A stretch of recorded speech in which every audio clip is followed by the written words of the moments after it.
All right, welcome back. Time for some more fantasy sports today on SportsGrid. Craig and George back here with you. We got some rookies to discuss here in our rookie report here in 2025. George, let's get started with a player called up by the Chicago White Sox.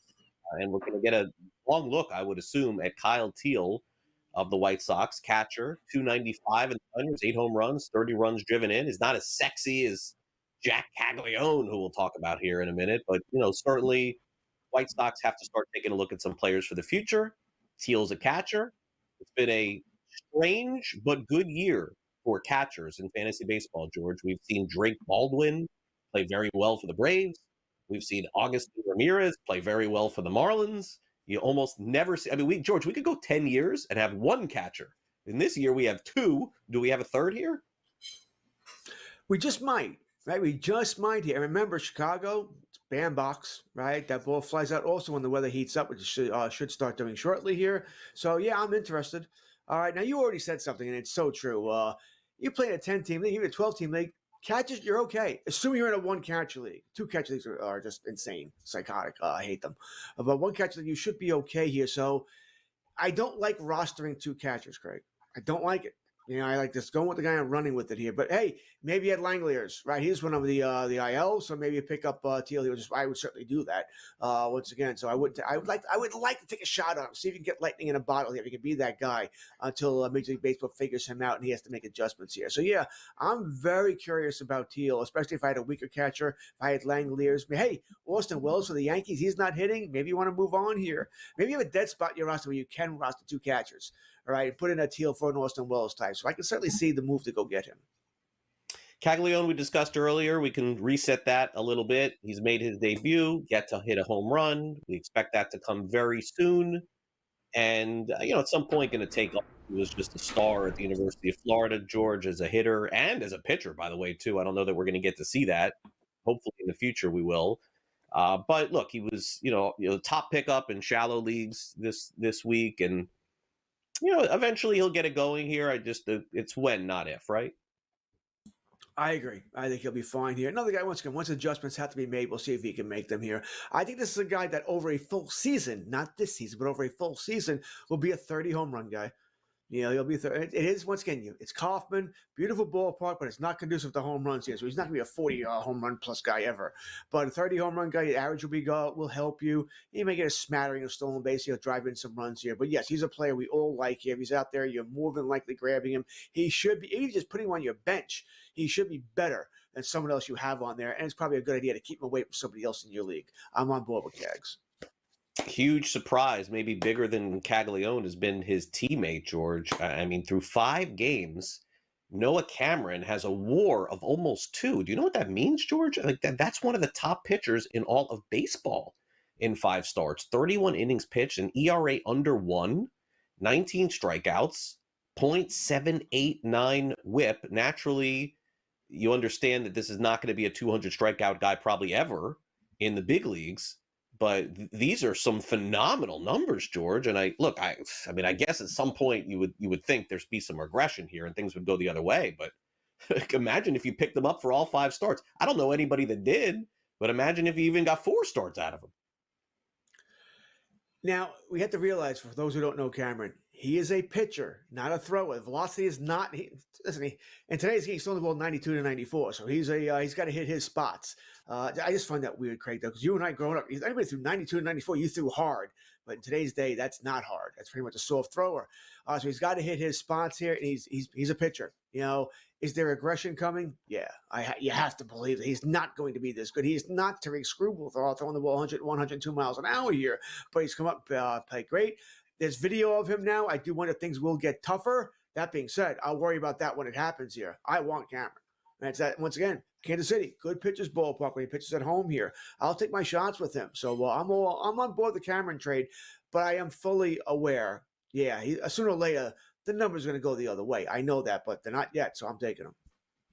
Jacob Wilson of the A's has just been fantastic, man. I mean, one of the best picks in fantasy. This is kind of like, having George, let's be honest, like Luis Arias with a guy who's hitting some home runs, right? Like, I mean, 363 in a fantasy league. This guy's been great. Maybe you're going to say helped by the ballpark. Probably true. 8 home runs, 34 runs driven in, 5 steals. This is by the way, the only reason why I cannot buy Caglione to win Rookie of the Year. I just can't do it. This guy's been too good. Yeah, listen, I like Caglione a lot. I think over the course of their careers, Caglione's a much better player. But Wilson, I don't know. I don't know how Cags, other than an injury to Wilson, catch him for Rookie of the Year. I just don't know. Wilson's been that good here. He's got the most 3-hit games in baseball. Had another one last night.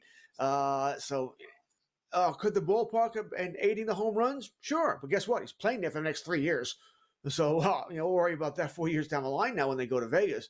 Wilson's been great here. A find. He's really been a find because no one really saw this coming, especially the power. I really thought he might be more of a punch and Judy guy, more of an Arias guy, as you say. Gets on base, great, but not getting a lot of bombs. And like I said, maybe it is because of playing in Sacramento. Well, guess what? He's there. All right, he's gonna be there for 3 more years here, so it doesn't matter here whether it's helped him or not. Here, we don't care. We only care that he puts those numbers up, and he's doing that. And I do expect him to win Rookie of the Year. All right, so the National League Rookie of the Year could be down to these 2 players, George. It could be down to the 2 who we just discussed. Drake Baldwin of the Atlanta Braves, 310, 7 home runs, 18 runs driven in.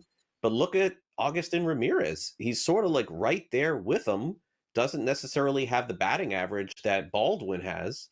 But both guys going to play a lot the rest of the year. I think Ramirez is going to probably end up hitting more home runs than Baldwin. If you look on FanDuel, this is like pretty much neck and neck right now. Now, obviously, the Rookie of the Year in the NL would have been Smith Shawver had he not gotten hurt and now clearly is out for the season, I think. Going to be a tight race here. It is going to be a tight race. Now, Atlanta sort of has some decisions to make. You got Sean Murphy, right? Where Miami really doesn't. Ramirez should play. Do they trade Murphy?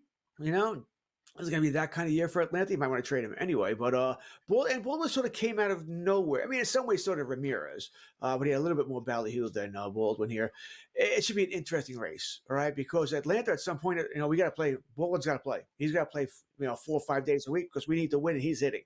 Not that Murphy's not hitting. Murphy's actually started off pretty well also here. But right now, I'd probably go with Baldwin as well. Maybe they're going to keep platooning here. He's on the correct side of the platoon anyway, as he's the left-handed bat. So maybe this works itself out there here.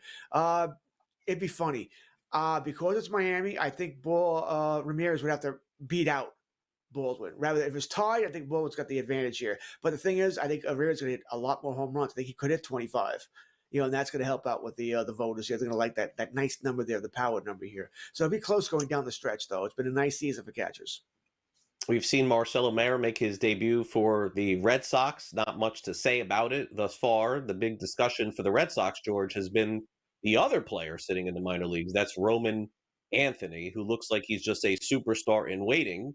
But, George, let's just call it what it is. The Red Sox cannot call him up. They're playing horrible.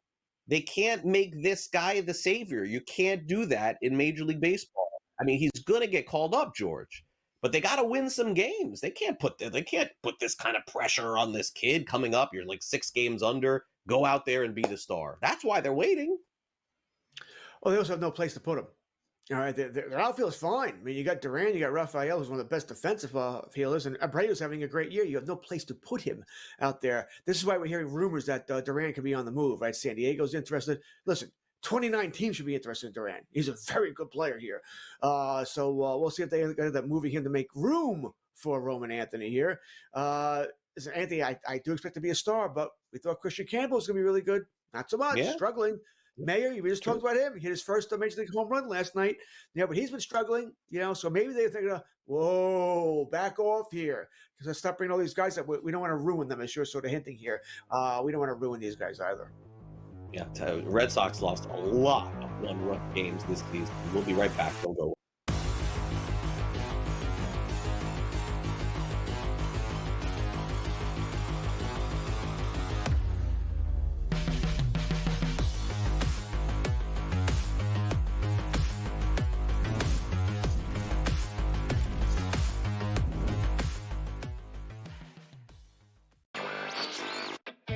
No one is going to pick Indiana. no one's going to pick Indiana to make it close, honestly. Like, you could get tremendous odds if you pick OKC in 7. I think that taking the series over 5.5 games, the last 2 NBA Finals series ended in 5. I think this one goes 6. I think the Thunder will get the job done, but I think the Pacers are just too strong of a team and too talented of a team and too deep of a team to lose in 5 or fewer games. Newswire, only on SportsGrid. The Knicks really got past that playoff dragon for them that really stood in their way. So for the New York Knicks to be the Celtics and then an outright favorite to win the Eastern Conference Finals, that's where the disappointment is. The goalposts got moved, right? Because when you went into the Celtics series, a lot of Knicks fans said they weren't going to beat it. I'll say this is more unprecedented than the 99 run when they were the 8 seed. The Early Line, only on SportsGrid. Face is the new face. New face of what? The hell are you talking about? Like seriously. Oh, the new face of the NBA, Anthony. Yeah, okay. You know what I mean? Like, really? Guy's got 2 shots. You're the face of the NBA. Slow down. He's a good player. I've always thought the whole face of the NBA thing was comical. You want him to be the face of the NBA because you don't like it that all the other faces in the NBA aren't American. Sports Rage tonight, only on SportsGrid. And if they go through Cat, that means Cat at 11-1 could be Eastern Conference Finals MVP. The worst team in the WNBA is the Chicago Sky. They have no perimeter play. They're playing too many minutes. And Angel Reese doesn't have the help she needs. Betting above the rim, only on SportsGrid.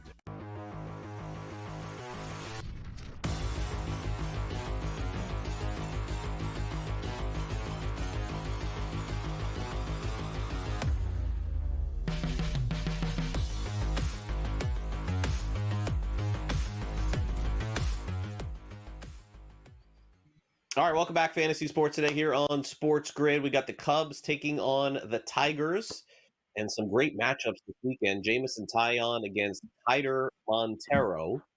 And then Sunday, it's Cade Horton against Jack Flaherty. 2 prime matchups, I think, coming this weekend. Yeah, first place teams, maybe a World Series preview, as they always like to say here.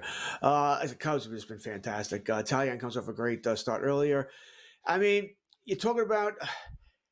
could this be a World Series preview? How much do we believe in the Cubs? They're lesser pitching.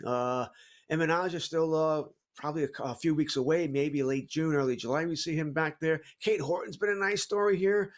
It's probably not the section. We got Scooble last night, right? So we're not going to see him the rest of the weekend. But I don't expect a lot of runs this weekend in Detroit, right? I think there'll be more mediocre games here, 4-3 games, somewhere around there. Taillon, there's talk about they were going to move him at one point. Not going to do that now with how well they're playing. Cade Horton is the guy, by the way, that we don't talk about as far as picking up. He's the guy, he's on my watch list, and I'll be watching him again this weekend. The Blue Jays take on the Twins. Tough matchups here, I think, in both spots here. I think that the advantage for Saturday's game is Toronto, with Gossman taking on Chris Paddock. And then Sunday, the Twins have Joe Ryan on the mound, George. And unfortunately, they lost Pablo Lopez for what looks like to be 2-3 months too. It's going to be tough for the Twins without him. Yeah, that's a brutal injury, right? He's not coming back anytime soon. Gossman's been up and down, up, down. You don't know what you're going to get from him start in, start out. Didn't pitch roll that well. And his last start was fantastic. The start before that. The Toronto Blue Jays, by the way. We talked about the Tampa Bay Rays, how they're playing well. Blue Jays playing well there, Craig.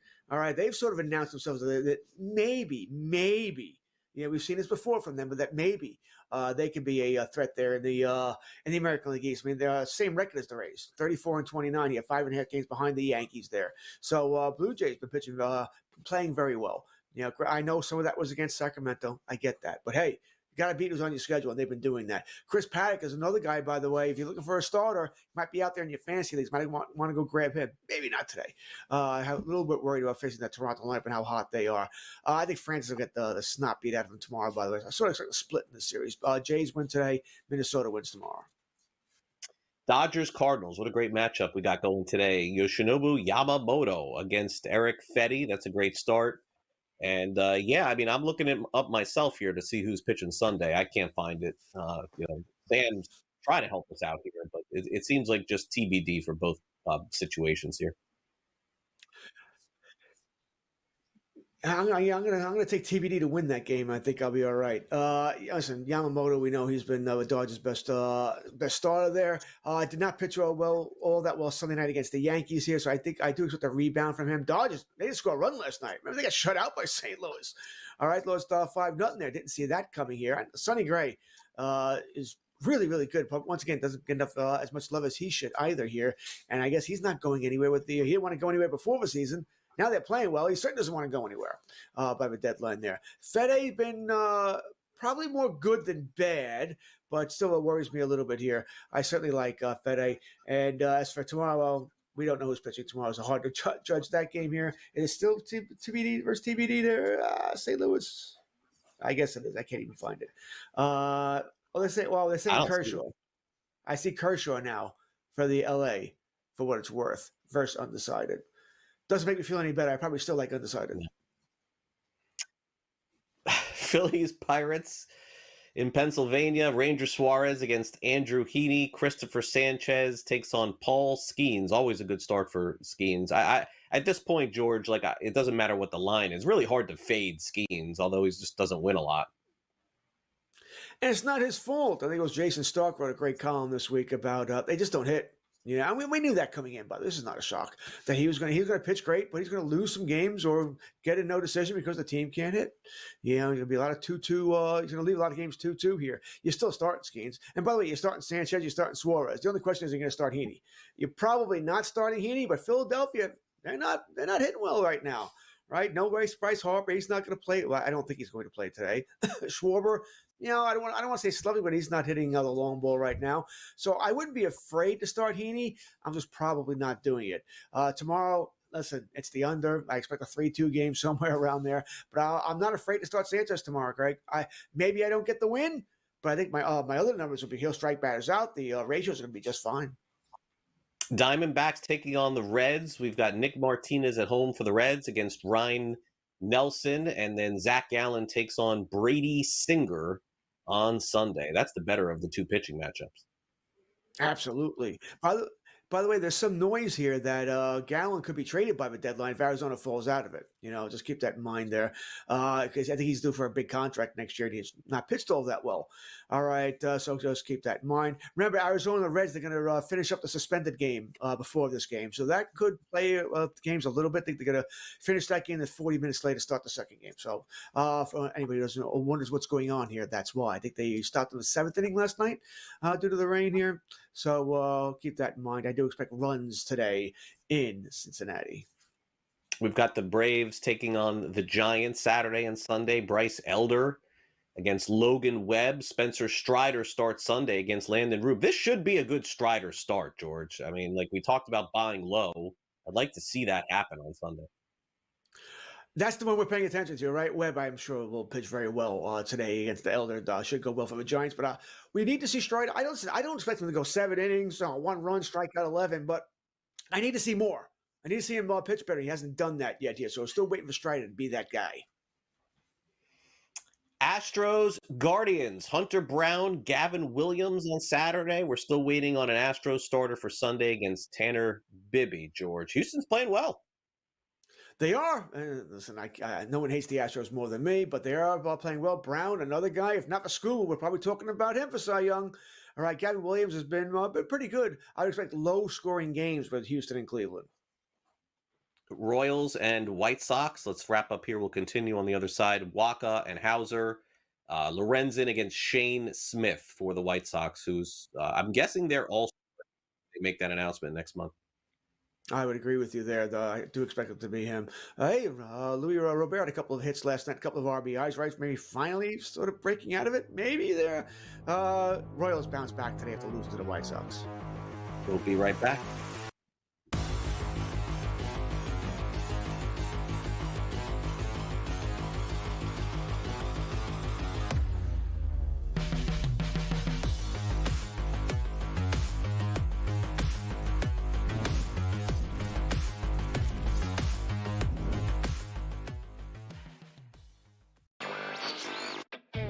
no one is going to pick Indiana. No one's going to pick Indiana to make it close, honestly. Like, you could get tremendous odds if you pick OKC in 7. I think that taking the series over 5.5 games, the last 2 NBA Finals series ended in 5. I think this one goes 6. I think the Thunder will get the job done, but I think the Pacers are just too strong of a team and too talented of a team and too deep of a team to lose in 5 or fewer games. Newswire, only on SportsGrid. The Knicks really got past that playoff dragon for them that really stood in their way. So for the New York Knicks to be the Celtics and then an outright favorite to win the Eastern Conference Finals, that's where the disappointment is. The goalposts got moved, right? Because when you went into the Celtics series, a lot of Knicks fans said they weren't going to be this. I'll say this is more unprecedented than the 99 run when they were the 8th seed. The Early Line, only on SportsGrid. Face. It's the new face. New face of what? The hell are you talking about? Like seriously. Oh, the new face of the NBA, Anthony. Yeah, okay. You know what I mean? Like, really? Guy's got 2 shots. The face of the NBA. Slow down. He's a good player. I've always thought the whole face of the NBA thing was comical. You want him to be the face of the NBA because you don't like it that all the other faces of the NBA aren't American. Sports Rage tonight, only on SportsGrid. And if you go through Cat, that means Cat at 11-1 could be Eastern Conference Finals MVP. The worst team in the WNBA is the Chicago Sky. They have no perimeter play. They're playing too many minutes. And Angel Reese doesn't have the help she needs.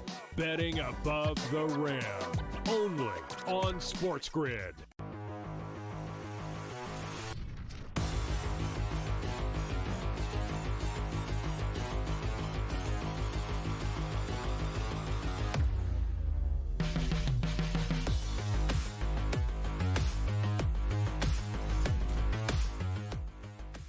All right, welcome back. Fantasy Sports Today here on SportsGrid. Our producer, Sam, is all excited for these matchups coming up this weekend. He's the only one.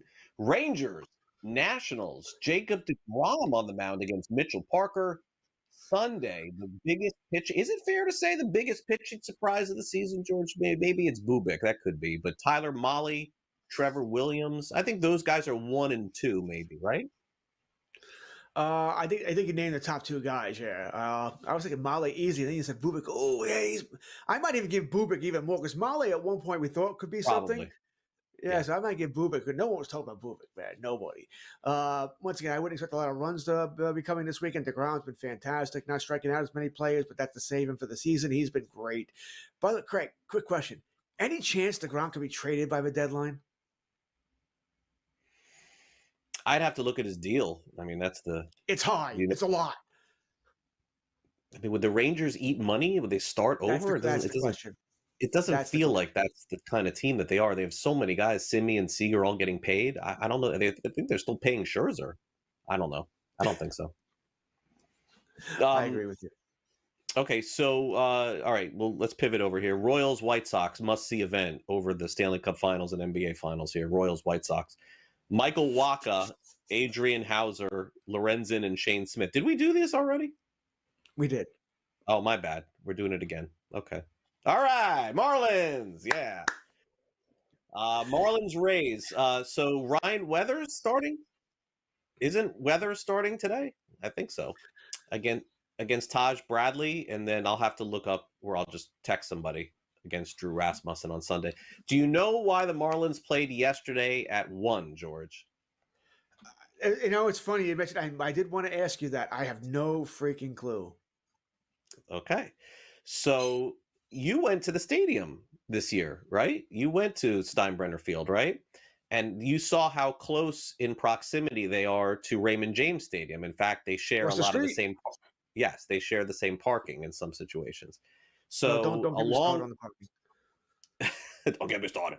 So they booked the Metallica concert before they knew about all of this stuff happening.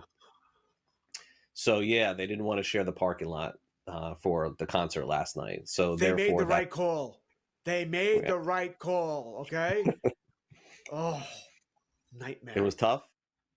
Yeah, a lot of people going. there's no parking. You're parking in a field. I know. That's where Yeah, you're there's parking not in a much. field. It's a joke. You would think when I went there that they never ever had a game there because the police had no idea what they were doing. They didn't know. It was bad. It was bad. All right, so those are the matchups: Marlins, Rays. Anyway, okay, Red Sox, Yankees. Is this on Sunday Night Baseball? Sunday tomorrow night, George? You would know better than me. Sunday Yes, night? Fox tonight, ESPN tomorrow. Okay, so Saturday we got Garrett Crochet against Ryan Yarbrough. Hopefully, Crochet better than Walker Buehler, who just went off last night in the media. Do you see that? Cursing, getting all upset. He stinks.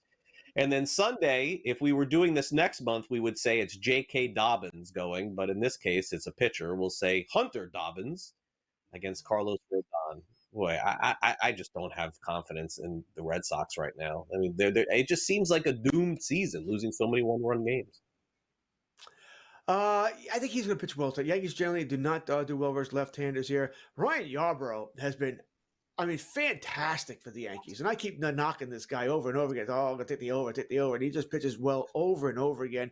He won the only game against the Dodgers last weekend as he outpitched Yamamoto there. So I assume he'll pitch well tonight. You could be playing this game in raindrops tonight, so keep that in mind, boys and girls. It's supposed to rain here in the New York area. Tomorrow, that looks like a good day for the Yankees. Dobbins, I think he'll get hit pretty well there. I expect Crochet to pitch well. Maybe the Red Sox win tonight, Yankees win tomorrow. Could be a good matchup, I think, with both teams. Padres, Brewers, let's check in real quick on that one before we hit Gray Albright. Stephen Kolek against Jose Quintana. First name on the board I haven't recognized in a long time. Usually I know every name. Ryan Bergert? I got to look this one up. Sorry, guys. Aaron Savali. Those are the starters. I'd like to say that, I could give you some news about Bergert, but I don't know him either.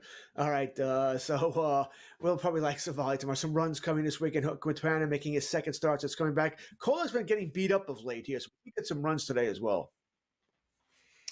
All right, we'll take a quick time out here on Fantasy Sports today. Guess who's up next? It's Gray Albright of Razzball at razzball.com. We'll be back talking some fantasy baseball with Gray as we do each and every Sunday.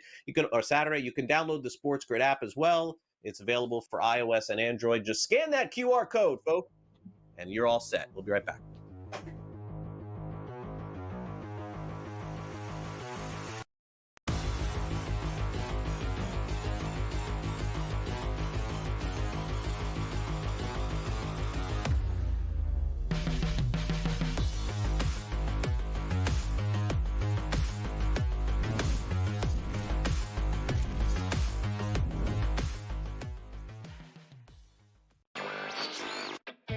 No one is going to pick Indiana.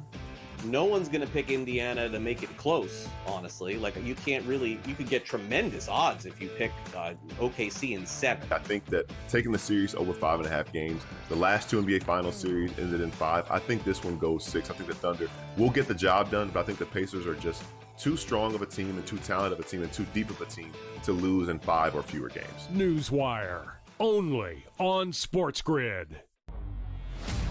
The Knicks really got past that playoff dragon for them that really stood in their way. So for the New York Knicks to be the Celtics and then an outright favorite to win the Eastern Conference Finals, that's where the disappointment is. The goalposts got moved, right? Because when you went into the Celtics series, a lot of Knicks fans said they weren't going to beat it. I'll say this is more unprecedented than the 99 run when they were the 8th seed. The Early Line, only on SportsGrid. Face. It's the new face. New face of what? The hell are you talking about? Like seriously. Oh, the new face of the NBA, Anthony. Yeah, okay. You know what I mean? Like, really? Guy's got 2 shots. You're the face of the NBA. Slow down. He's a good player. I've always thought the whole face of the NBA thing was comical. You want him to be the face of the NBA because you don't like it that all the other faces of the NBA aren't American. Sports Rage tonight, only on SportsGrid. And if you go through Cat, that means Cat at 11-1 could be Eastern Conference Finals MVP. The worst team in the WNBA is the Chicago Sky. They have no perimeter play. They're playing Sloot too many minutes. And Angel Reese doesn't have the help she needs. Betting above the rim, only on SportsGrid.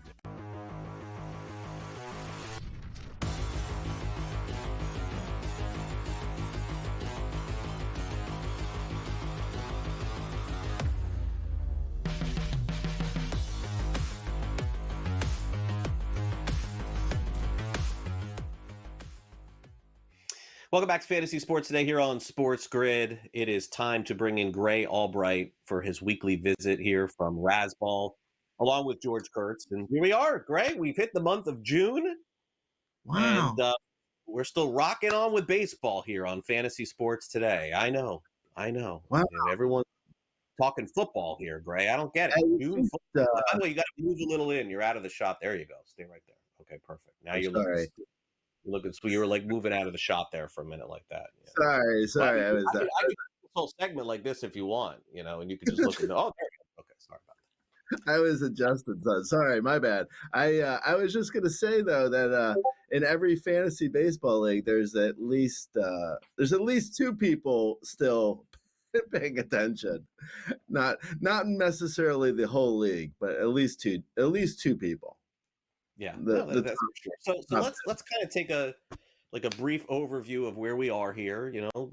It's 65 or so, 62 games, something like that into the season.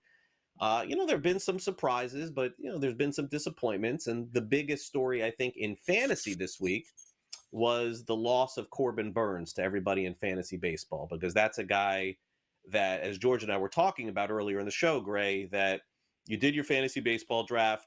You took him in the whatever round, third, I don't know. He's your second. He's your SP1. You're like, okay, feeling good here. Now I can wait a little bit. Maybe don't have to load up on pitching. I'll just get some guys later, and boom, he's out for the season. So there's no really replacing him, but just the nature of baseball at this point, I guess. Yeah, no, totally. You get Corbin Burns in your draft.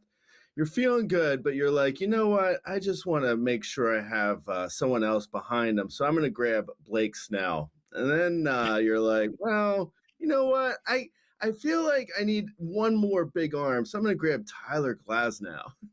And then you're like, well, let's see. What else we got? Aaron Nola? He seems good. Yeah. No, I mean, it's just the nature. I mean, I'm kidding, obviously, but it's just the nature of pitching that, unfortunately, these guys are good for, a year or two. And then unfortunately, because it's just not a natural motion for one's arm, they just don't last that long. I mean, sad to say, I wish it wasn't true. The amazing thing is when you come to healthy pitchers or usually injured pitchers, I should say, Jacob deGrom has actually been fairly good. I wasn't sure if he would stay injured. So, unfortunately, you do get guys like Corbin Burns, and, you have to sort of figure out what to do when you lose a guy like that. It's hard. I mean, I don't know if there's really a replacement for him. I know if you're specifically the Diamondbacks, they're looking at Ryan Nelson, who looks pretty good. I mean, he's not going to replace Corbin Burns, obviously. And, Eduardo Rodriguez just came back from the IL. So, I mean, there is that, but yeah, it's just the nature of this fantasy baseball thing that we play. It's like you can only plan so much, and then you have a guy lose his arm, and you're like, oh well, I guess I got to figure out plan B. Great. How do we handle the top young prospects, right? Nick Kurtz, my namesake, comes up a month ago. It does okay at best here. Now he's on the IL. Everyone's talking about Cagliano, and Craig and I talked about him early in the show here. How do you handle guys like this? Even if you don't need them, you already have, you don't have a utility, you don't have a your first base slot open. Are you still going out and grabbing guys like this, blocking other people? How are you going about it? Yeah, I mean, I think it's kind of like a prospect by prospect basis sort of thing. Like, I don't know if you really can say like a blanket statement how I handle all prospects, but I would say that, like, specifically Caglione, he looks good. He looks like he's got big time power. I like him. I wouldn't trade anyone or drop anyone really that great. I think you have to sort of, weigh out the pros and cons of upside on your fantasy team. If you're looking at a guy like Caglione, maybe you see like a Christian Walker type comparison. Now, Christian Walker has been really terrible this year so far. So, if it's a shallow league, you're a little bit more aggressive with the rookies. If it's a deeper league, then you kind of have to hold on to your vets and, pray that you get a little bit upside, maybe at utility. But yeah, I don't know. It's a hard thing to say. Nick Kurtz looks excellent as well. I think your your boy Kurtz, your namesake there, I think he's actually in a better position to perform because the Sacramento Stadium is it's just so offensively minded that, Caglione, as much power as he has, Kauffman isn't really the best stadium. So, yeah, I don't know. I know that's sort of a roundabout answer, but I just don't know if there's a set answer for it because it just depends on the player. So, Greg, what's going on with steals this year, man? Like, Neil Cruz, I see leads with 22, the MVP of fantasy and probably the NL at this point. Pete Crow Armstrong has 21. Ellie ain't going to get 80, I don't think, this year. I mean, look, there's a lot of guys with double-digit steals, which is much better than where we were 3-4 years ago. But it doesn't look like we're getting a repeat of last year. Yeah, no, which is surprising because the pitch clock is still there. So you would think people would just be running at will because, they can only they throw over 2 times. And then it's like, okay, now I have a free pass to steal a base. Yeah, I don't know. I mean, maybe pitchers and catchers have figured something out or I don't know. It's an interesting question. I know that for steals specifically, for players, Chandler Simpson looked amazing, and then the Rays sent him down. So it was like, well, that stinks because I believe he stole 16 bags in like 18 games. I want to say it was something really insane. But yeah, he's not in the majors anymore. So unfortunately, there's that. Yeah, I think steals. I think if you're really like hurting for steals in your fantasy league, the great thing is you can target that category and really go after a guy who can help you. So if you're looking for steals, you go after like a Bryce Terang or a Victor Scott II, someone who may not cost as much as like, an O'Neal Cruz or Pete Crow Armstrong now, but someone who can get you steals and won't cost a lot in a trade. So you can fix the steals category if you're hurting in that category. But yeah, it's weird though that there is less. That is true. I hadn't really thought of that. Craig Kimbrell. Let me do one more here, George. Sorry. Craig Kimbrell was called up. How much money are you bidding on Craig Kimbrell on Sunday in NL only or bigger leagues here, Greg? Yeah, the thing is with bidding on Craig Kimbrell, I don't think my leagues allow me to bid negative amounts of money. So unfortunately, that's just the leagues I'm in. They make you bid something positive. Yeah, I just don't trust it. He's been bad for so many years now. I think the like 2013 maybe was the last time he looked good. It's been a while. So I don't know. If you're looking for saves in Atlanta, I'd probably try either Dylan Lee, even though he's a lefty, or maybe Pierce Johnson. It's not a great situation because there's no one really behind Raciel Iglesias that can take over. Kimbrell may get saves, but he's gonna hurt you everywhere else.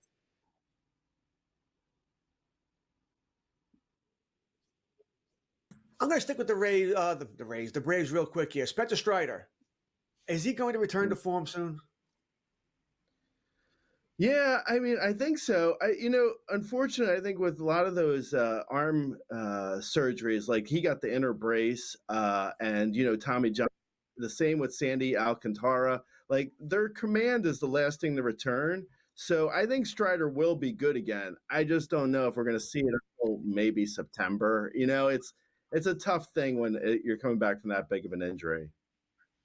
All right, Greg. We'll see you next Saturday here on Fantasy Sports Today if you're up for it. We'll be right back.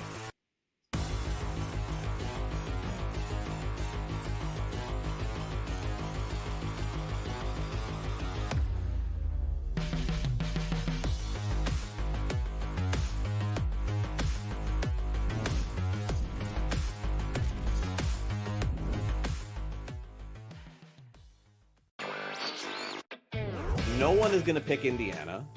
no one's going to pick Indiana to make it close, honestly. Like, you could get tremendous odds if you pick OKC in 7. I think that taking the series over 5.5 games, the last 2 NBA Finals series ended in 5. I think this one goes 6. I think the Thunder will get the job done, but I think the Pacers are just too strong of a team and too talented of a team and too deep of a team to lose in 5 or fewer games. Newswire, only on SportsGrid. The Knicks really got past that playoff dragon for them that really stood in their way. So for the New York Knicks to be the Celtics and then an outright favorite to win the Eastern Conference Finals, that's where the disappointment is. The goalposts got moved, right? Because when you went into the Celtics series, a lot of Knicks fans said they weren't going to beat it. I'll say this is more unprecedented than the 99 run when they were the 8th seed. The Early Line, only on SportsGrid. Face is the new face. New face of what? The hell are you talking about? Like seriously. Oh, the new face of the NBA, Anthony. Yeah, okay. You know what I mean? Look, really? Guy's got 2 shots. You're the face of the NBA. Slow down. He's a good player. I've always thought the whole face of the NBA thing was comical. You want him to be the face of the NBA because you don't like it that all the other faces of the NBA aren't American. Sports Rage tonight, only on SportsGrid. And if they go through Cat, that means Cat at 11-1 could be Eastern Conference Finals MVP. The worst team in the WNBA is the Chicago Sky. They have no perimeter play. They're playing too many minutes. And Angel Reese doesn't have the help she needs. Betting above the rim, only on SportsGrid.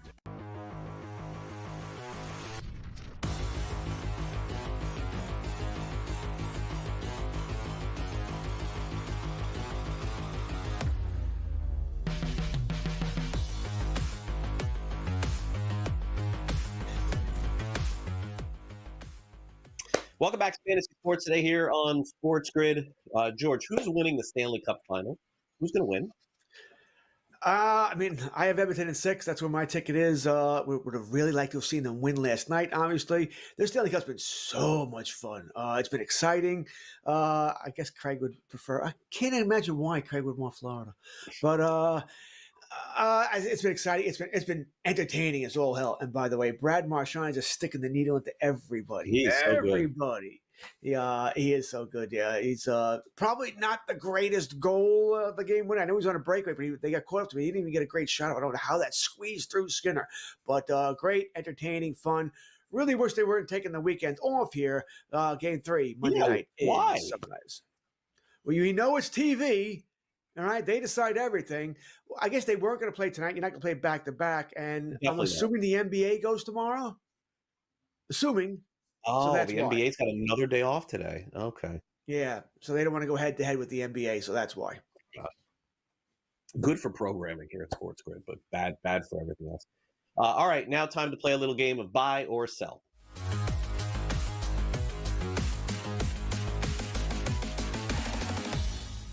Okay, so Cal Raleigh was going bananas for about 2 weeks. He's still, I believe, the home run leader in baseball. I know it's been quiet the last few days for him, but his pace is to hit basically 50 home runs if he was able to keep this up. But pace means nothing until we do a little buy or sell. George, buy or sell Cal Raleigh? We got the number here from Sam. 47 or more home runs this season. Buy or sell? Love Cal Raleigh. By the way, it could be a league winner, right? With the numbers he's putting up there. Point. Great. That's another catcher, by the way. Another catcher. Yeah. But wasn't drafted like Will Smith, Rutschman, Contreras. Raleigh was an afterthought here, and the numbers he's putting up are just utterly fan-freaking-tastic here. My only worry with catchers is that, boy, you get the hell beat out of you, right? I mean, you get hit with foul tips. You got to crouch a million times in the heat during the summer here. You get hit with bats, balls, runners sometimes. It's just brutal. I do expect him to slow down. Career high was 34 last year, 30 the year before. I mean, I think he can. But I think he'll slow down. I think he'll just miss this. I think he's in the low 40s here. So I'm going to sell this, but he's going to have a fantastic year. And by the way, in the non-Aaron Judge division, he could be certainly an MVP candidate. Yeah, I would agree. I'm gonna buy on this guy. Yeah, I do. George makes a great point. I think you can DH him a little bit. I think Seattle's gonna be in this to the end, and we're 60 games in. You're telling me that by the time he gets to 81 games, he's not going to have 26 home runs, 3 home runs in the next 3 weeks. I'm going to buy. I do. I think he ends up being close to the home run leader this season. Breakout year for the big dumper, as they say. All right, Jack Caglione, he got the call. He's now up, presumably for the rest of the season for the Kansas City Royals. Jacob Wilson has already been up. He's been the best rookie in Major League Baseball. Buy or sell, George. Jack Caglione will receive first place AL Rookie of the Year votes over Jacob Wilson. Buy or sell. All right, so a couple things here. One, this you have to assume he's going to play well from here on out, pretty damn well. All right, now, two is that he gets more than one. Right? Doesn't say votes. He has to get more. He has to get at least two. I don't believe he'll win the award unless Jacob Wilson gets hurt, and I'm not going to bank on that. I think this is Wilson's award, certainly to lose here. All you're asking me is that I don't think he's going to listen. I don't think Wilson will get he's going to get them all. What is it, 30 votes, 2 per city, so it's 30 votes here. I don't think he's going to get every first place vote. Sure, I'll buy this one. Maybe the Kansas City writers are going to vote for him. All right, the hometown guy. I do think he'll hit. I think he'll hit 20 home runs. Put up some numbers here where you can make maybe a small argument that he could, but you either need Wilson to get hurt or fall off the planet here to not win, to not get Rookie of the Year. And I don't think really either one happens here. I think Wilson does win the award, but I don't think he'll sweep it. That's so hard to do here. And Caglione, once again, is that guy. And we said it earlier. Maybe Wilson gets a couple of demerits here from people because of the ballpark in Sacramento. Maybe that hurts. I'll buy this. Has anybody used the term demerit in a long time on this show? Just curious. I mean, George, I don't think. I know what it means. I think most people do not. So I'm going to use the letter of the law here. Our question is for buy or sell. Jack Caglione will receive first place AL Rookie of the Year votes with an S. So, I mean, he could get a vote. Nope. And you're banking on him being great. Look, I'm a Gator. This is one of my favorite players. But I got to keep it real. You cannot take away from what Jacob Wilson did. He's not going to win, and he's not going to get first place votes. I'm selling. All right, Paul Goldschmidt has had a season to remember thus far, dialing it back to his old days with St. Louis and Arizona. Buy or sell, Goldie will finish top 7 in fantasy first baseman. Right now, he is 4th in 5x5 score. Get a love by whether my dog is here next to me and she wants our walks and she starts to dig at the carpet. That's her way of protesting. Thanks for that. My dog's waiting too. I just tried to help here. Top 7.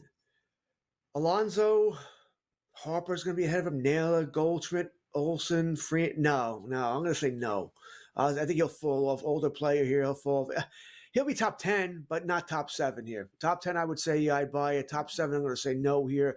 I think he'll put up decent numbers here. Not as good as he was. I don't think he's going to bat 340, 350 all year long. I think he'll bat maybe around 290, 300. Hit 20 home runs. He's certainly off that pace, but he'll hit somewhere around there, driving some runs. But I'm going to sell this, not at the top 7. Yeah, I'm going to sell too. I mean, Greg Bird's coming back here soon, George. He could take his job. I loved Greg Bird. Me too, man. Perfect swing for Yankee Stadium. The White Sox eventually will be sold off to the Ishbia family. This may not happen for 10 years, by the way. This could be a long time. The eventual sale of the White Sox will be good for baseball. Buy or sell? Buy, but you're right. That's a weird thing. He's got years upon years to decide who's going to buy who. It's just weird. Yeah. If you read that thing. But buy, it'll be good for baseball once it does happen. Certainly can't be bad the way the White Sox are playing. It doesn't matter to me. Buy, sell. I mean, you got to understand where we're headed in baseball with a salary cap and a salary floor. That's what's going to be good for baseball. It's not going to matter who owns the teams. We'll be right back.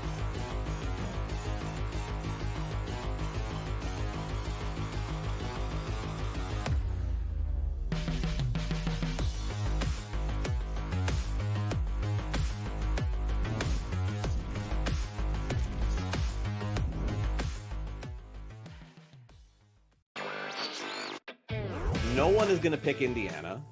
no one's going to pick Indiana to make it close, honestly. Like, you could get tremendous odds if you pick OKC in 7. I think that taking the series over 5.5 games, the last 2 NBA Finals series ended in 5. I think this one goes 6. I think the Thunder will get the job done, but I think the Pacers are just too strong of a team and too talented of a team and too deep of a team to lose in 5 or fewer games. Newswire, only on SportsGrid.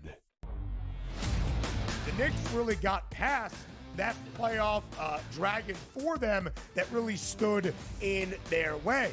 So for the New York Knicks to be the Celtics and then an outright favorite to win the Eastern Conference Finals, that's where the disappointment is. The goalposts got moved, right? Because when you went into the Celtics series, a lot of Knicks fans said they weren't going to beat it. I'll say this is more unprecedented than the 99 run when they were the 8th seed. The Early Line, only on SportsGrid.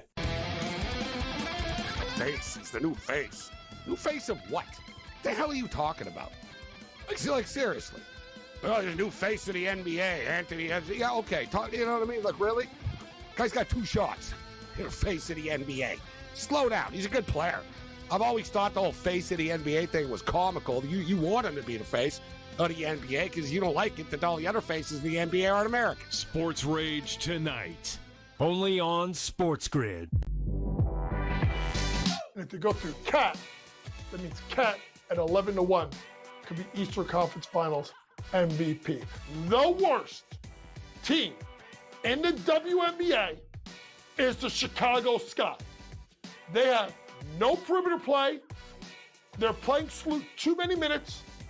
And Angel Reese doesn't have the help she needs. Betting above the rim, only on SportsGrid.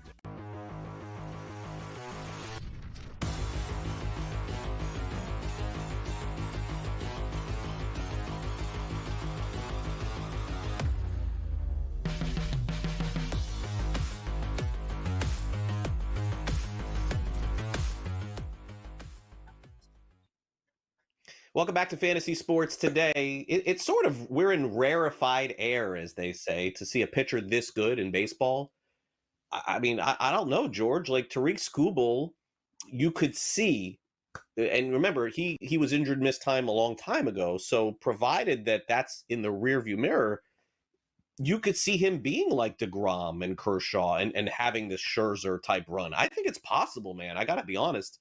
Last 60 starts, 2.39 earned run average, 439 strikeouts. He's going to walk probably a few more than you like. That's just who he is.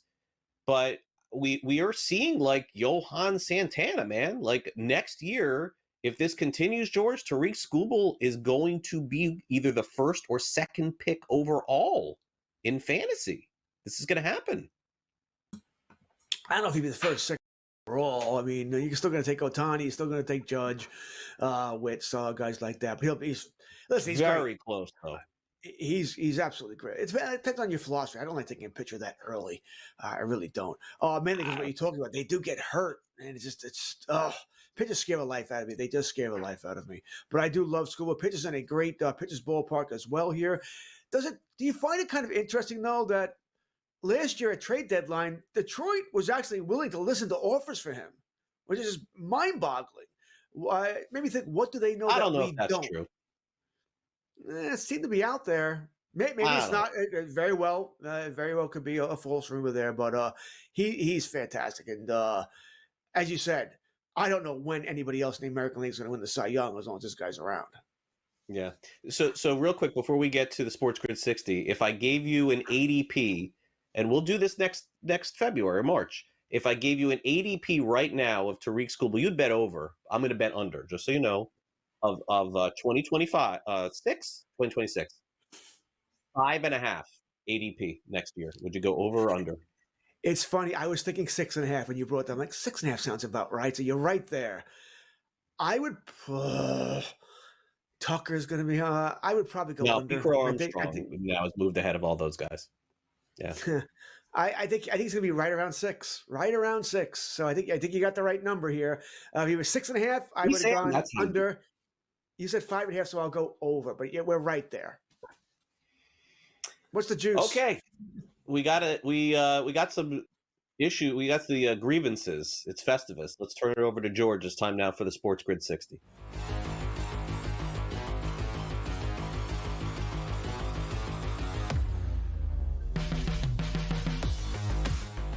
Wow. Producer Sam in the background's choking to death here, trying to count us down. I was fully planning on complaining about something else here, and then one of our viewers, maybe the only one, Patrick Kelleher, told me about how tired he is that people complain about the short porch home runs at Yankee Stadium. Short porch. Every stadium, or not every, but most stadiums have something.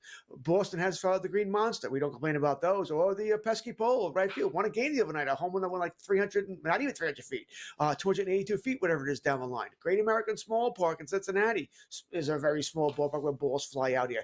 Coors Field.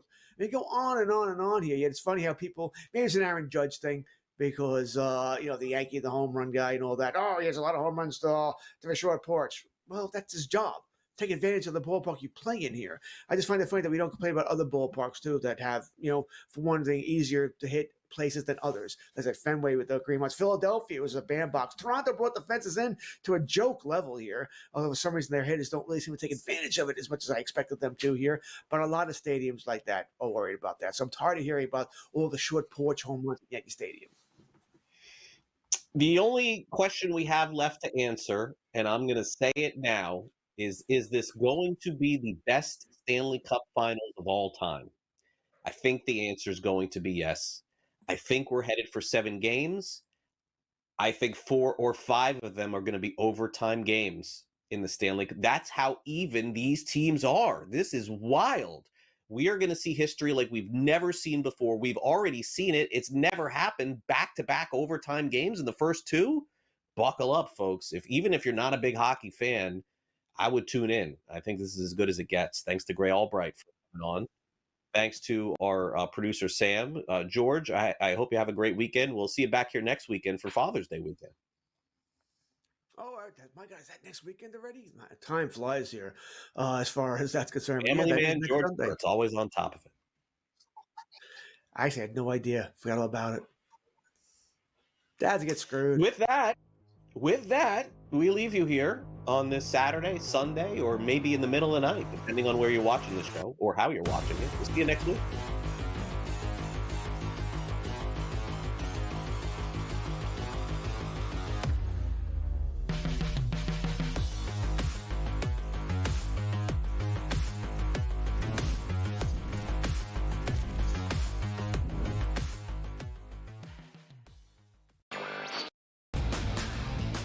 Falcons are actually relieved that he's kind of not there to create more of a distraction. Look, I mean, I said it the day it happened. It was one of the stupider decisions I've ever seen by a professional NFL franchise to sign a quarterback to a $180 million contract and then draft his replacement exactly 5 weeks later. This was a terrible organizational decision by the Falcons. Now, they're going to spin this, and this is what's annoying about the Falcons and their PR staff. They're going to spin this as if this is the plan we had all along. This is the plan that when, Kirk Cousins either got hurt or didn't play well or got too old, we were going to have Penix come in. And guess what? The new plan is now we're going to keep Kirk Cousins as a backup. So if Michael Penix gets hurt, we told you so. We were right for keeping him on the roster. We were smart for keeping him here. No, this whole thing has been an abject disaster. The Early Line, only on SportsGrid. The game is on. The stakes are high, but the action isn't just on the field. He's rearranging that rhythm. Get it inside! SportsGrid's in-game live. Your ultimate second screen experience. A little flyer, couple 18.5 point live line. Every prop, every play, every day. Anything can happen. It's complete chaos. It's smarter to be on SportsGrid. The Steelers' interested in Aaron Rodgers as a joke. Your boy went off about the entire situation and why it taken so long to forget him. Terry Bradshaw getting involved. Yeah, insane. Basically, what are you bringing him in for 1 year? All of this drama for 1 year at this guy, where he is now in his career is he's washed. Pharrell coast to coast, only on SportsGrid.